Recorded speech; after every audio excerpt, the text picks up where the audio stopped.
good morning, good afternoon, or good evening, depending where you are. It's Kake here and Not the Kind You Eat, and today is an awesome day.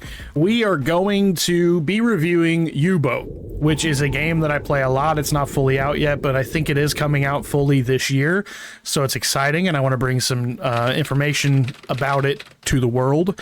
Obviously, I'm not saying I have a huge following, but I do like making these videos where I talk about stuff, and I've started this new series called The Layers of Kake. There are 10 layers to every cake, in my humble opinion.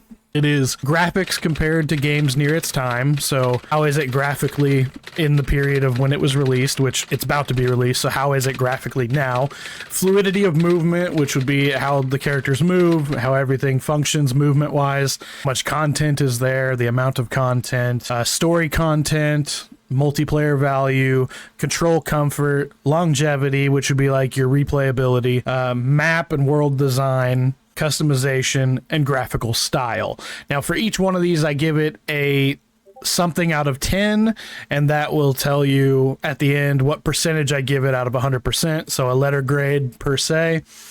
And I think for every 10 or something it'll be a letter grade, and I'll show that on the screen.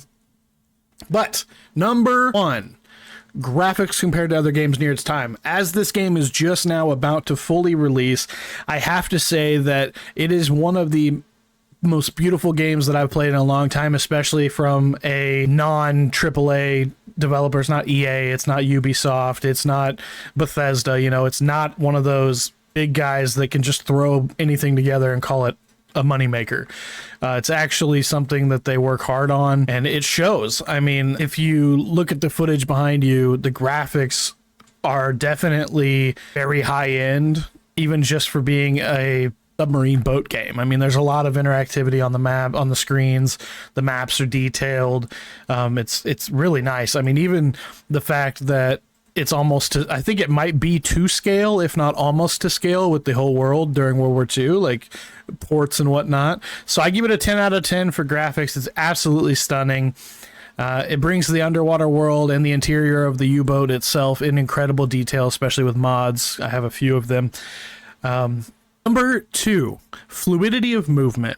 Now, movement in games like this where it's tight quarters is very important. And one thing that they do really well for movement is when you're in first person and you're down on the boat walking through the corridors and whatnot, you could walk through the AI. So if they're in the way, you can actually walk through them. And that's pretty sick. I like that a lot because some of these guys can get real freaking annoying with where they're at. And honestly, it works perfectly for the movement of fluidity, especially if you're tasking them to do stuff and you want to speed up time. You can actually speed up time really well to where they're like flying around inside the boat doing all the stuff, and it's not boring. It doesn't take forever like some simulation games, and I love that. Number three, amount of content. Although the game's not fully released yet, there is more than enough content for at least like 200 hours of gameplay, maybe even more, because I've still never even finished everything. I always start a new one or something, or sink my ship and have to start over, because it is one of those where if you sink your ship and everybody dies, you're done. You either have to reload your last save or start over. I usually start over, as you know, that way it has that story to it, because in real life a lot of subs were lost, a lot of people lost their lives, so I treat it like it's real life. If I lose a ship, I have another one, I gotta start over. So that gets story content 10 out of 10. It's historically accurate, adding depth, immersion to the gameplay experience. It's beautiful. It's actually lore accurate to the war that actually happened, and that's something big in games where they're kind of falling away from, is historically accurate video games, and I'm glad that this game is still trying to do that. And then we got number five, multiplayer value. Now this game is not meant for multiplayer, so this is a 0 out of 10, but in this series, we are doing 10 layers of cake every single time. So multiplayer value will be a part of every game, regardless of if it has a multiplayer or not. Now, with that being said, this is not meant for multiplayer, which I love that about it. So it is a 0 out of 10 for multiplayer value, but I'd be upset if it had multiplayer, you know what I mean? Because I don't play this for the PvP aspect. Games like Sea of Thieves, or the other new pirate game that I'll put on the screen that I already forgot, Skull and Bones. That's it, Skull and Bones. Those games are PvP all the time.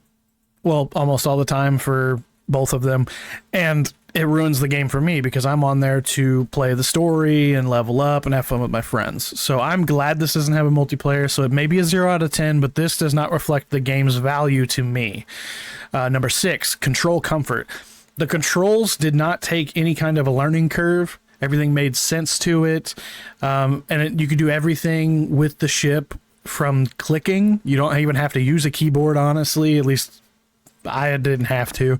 I usually don't. I'm usually chilling with just the mouse. So that gives it a 10 out of 10 for comfort control, which some games are really aggressive with it. I've had plenty of them where I'm like, why is this button T when it should be G for grenade, or, you know, something silly like that. But it makes a big difference to me whenever grading a certain game. Number 7, longevity.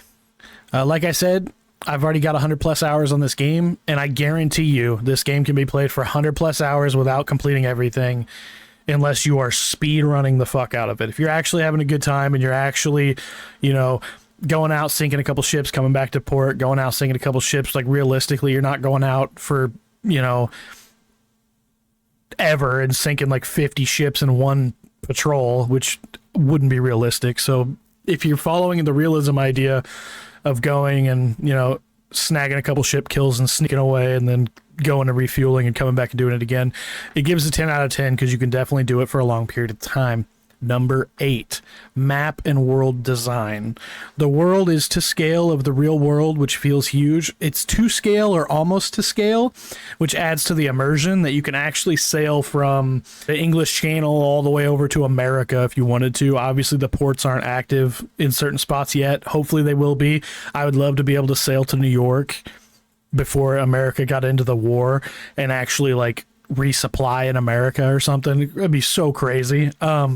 But that's a 10 out of 10 for that. And then it brings me to customization, which this is the only place that I feel they are lacking.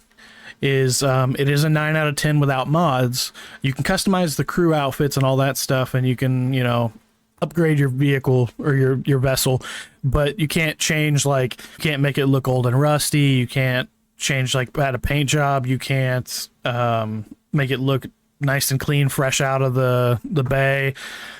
With mods, you can customize pretty much everything with mods. So I'm giving it a 9 out of 10 because base game, you can't do everything that I would love to do, but with mods you can. So 9 out of 10 sounds reasonable to me. And then number 10, finally, one of the most important things to me, because I am a visual player, graphical style. They made it so realistic that I can't find a game that compares to it. I've been trying to find any game that is a control based thing. Like, I know they have like aircraft carrier survival, which to me is not as good as this game. It's a little too overcomplicated. The U-boat game is very simplified to the point where you have 20 guys on the ship at a time or something like that. And then with aircraft carrier simulator, it's, dude, you have hundreds of dudes running around. You got planes you got to manage. You got missions. It's not really free will. You can't really just go do whatever you want. You know, it makes a big difference. So I'd say, graphically speaking, I can't find anything that gives me the same feeling when I'm looking at it graphically. So that's a 10 out of 10. So overall, we're looking at like a 78% on the 10 layers of cake, right? So 78%, not a terrible grade, but you also have to remember 10% of that missing amount is lack of multiplayer, which once again, I think is better without multiplayer. I don't like it, but to be fair, I have to keep all 10 levels equal so games can actually shine through quality based on these 10 pieces of criteria that I personally think are important in a video game. But for this one, I kind of wish I could just take away that multiplayer aspect and go with 9 layers of cake, but I can't. It wouldn't be fair to other games in the future.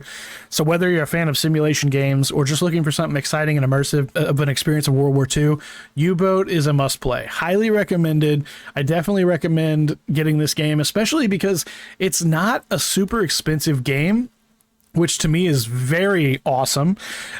Even right now, it's only $30, $29.99, and it releases, it looks like it's going to release, where they say it's going to be, I can't remember where they said full release. They mentioned it will be August 2nd of this year, so literally next month they're going to fully release this game. I don't know if they're going to be releasing more stuff with it. right off the bat, but I'm super excited that it's finally going to be fully released. And it's been on the Play Store since 2019, and I'm pretty sure I've owned it almost the entire time. And even on Steam, the reviews are very positive, recent and all reviews, which a lot of games these days, if you look at Steam, they're usually not this good reviews because most people are, you know, tired of getting games that are not up to par. And this game is definitely up to par because, once again, it's not a massive game studio that's pumping out $70 games every year, you know. So 10 out of 10 recommend. Make sure you check out the rest of my videos. We're going to be doing these on every game I own. The goal is to do a review on every single video game that I own in my Steam library or any library on here. That way, you know, I could let people know what I think of the games I play. Even the ones that are old and outdated, I can still give my opinion on how they are now.